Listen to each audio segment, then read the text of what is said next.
ರಾಜಕಾರಣ ಮಾಡಿ ಅದರಿಂದ ಕೆಟ್ಟ ಜನರಿಗೆ ತೊಂದರೆ ಕೊಡುವಂತ ಒಂದು ಪರಿಸ್ಥಿತಿ ನಿರ್ಮಾಣ ಮಾಡಿ ಈ ಕ್ಷೇತ್ರದ ಜನರಿಗೆ ಅನ್ಯಾಯ ಆಗ್ಬಾರ್ದು. ನಾನಿವತ್ತು ನನ್ನೆಲ್ಲ ನೀವು ಬೈಬೋದು, ನಾನೊಂದು ಗೋಷ್ಠಿಯನ್ನು ಮಾಡ್ತೇನೆ.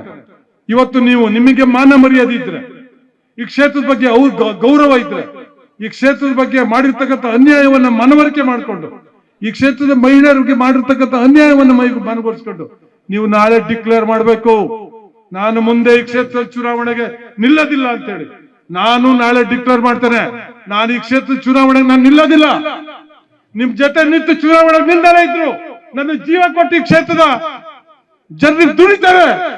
ನನ್ನ ಜೀವ ತೆಗೆದಿದ್ದೀನಿ, ನನ್ನ ಕುಟುಂಬ ಬೀದಿ ತಂದಿದ್ದೀನಿ, ದಿನನಿತ್ಯ ಕೋಟಿ ಅನ್ಯಾಯ ಮಾಡಿದ್ರಿ, ನನ್ನ ಹಾಳು ಮಾಡಿದ್ರಿ, ನೀವು ಸಾಲ ಮಾಡಿದ್ರಿ, ನಾನು ಇಷ್ಟೊಂದು ಅನ್ಯಾಯ ಮಾಡಿದ್ರೆ ಜನಕ್ಕೆ, ಇಷ್ಟೊಂದು ಅನ್ಯಾಯ ಮಾಡಿದ್ರೆ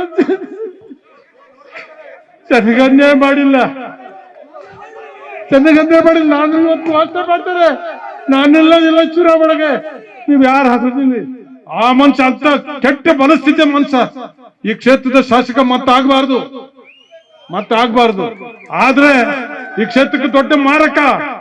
ಯಾರ ಮನೆ ಹೆಣ್ಮಕ್ಳು ಏನ್ ಮಾಡ್ತಾರೆ ಅಂತ ಗೊತ್ತಿಲ್ಲ, ರಾಜಕಾರಣ ಮಾಡಿ ಅದರಿಂದ ಕೆಟ್ಟ ಜನರಿಗೆ ತೊಂದರೆ ಕೊಡುವಂತ ಒಂದು ಪರಿಸ್ಥಿತಿ ನಿರ್ಮಾಣ ಮಾಡಿ ಈ ಕ್ಷೇತ್ರದ ಜನರಿಗೆ ಅನ್ಯಾಯ ಆಗ್ಬಾರ್ದು. ನಾನಿವತ್ತು ನನ್ನೆಲ್ಲ ನೀವು ಬೈಬೋದು, ನಾನೊಂದು ಗೋಷ್ಠಿಯನ್ನು ಮಾಡ್ತೇನೆ.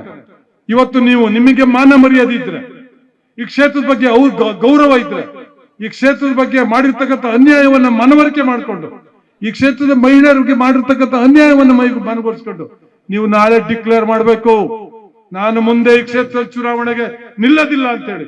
ನಾನು ನಾಳೆ ಡಿಕ್ಲೇರ್ ಮಾಡ್ತೇನೆ, ನಾನು ಈ ಕ್ಷೇತ್ರದ ಚುನಾವಣೆಗೆ ನಾನು ನಿಲ್ಲದಿಲ್ಲ. ನಿಮ್ ಜೊತೆ ನಿಂತು ಚುನಾವಣೆ ನಿಲ್ದಾರ ಇದ್ರು ನನ್ನ ಜೀವ ಕೊಟ್ಟು ಈ ಕ್ಷೇತ್ರದ ಜನರಿಗೆ ದುಡಿತಾರೆ. ನನ್ನ ಜೀವ ತೆಗೆದಿದ್ದೀನಿ, ನನ್ನ ಕುಟುಂಬ ಬೀದಿ ತಂದಿದ್ದೀನಿ, ದಿನನಿತ್ಯ ಕೋಟಿ ಅನ್ಯಾಯ ಮಾಡಿದ್ರಿ, ನನ್ನ ಹಾಳು ಮಾಡಿದ್ರಿ, ನೀವು ಸಾಲ ಮಾಡಿದ್ರಿ, ನಾನು ಇಷ್ಟೊಂದು ಅನ್ಯಾಯ ಮಾಡಿದ್ರೆ ಜನಕ್ಕೆ, ಇಷ್ಟೊಂದು ಅನ್ಯಾಯ ಮಾಡಿದ್ರೆ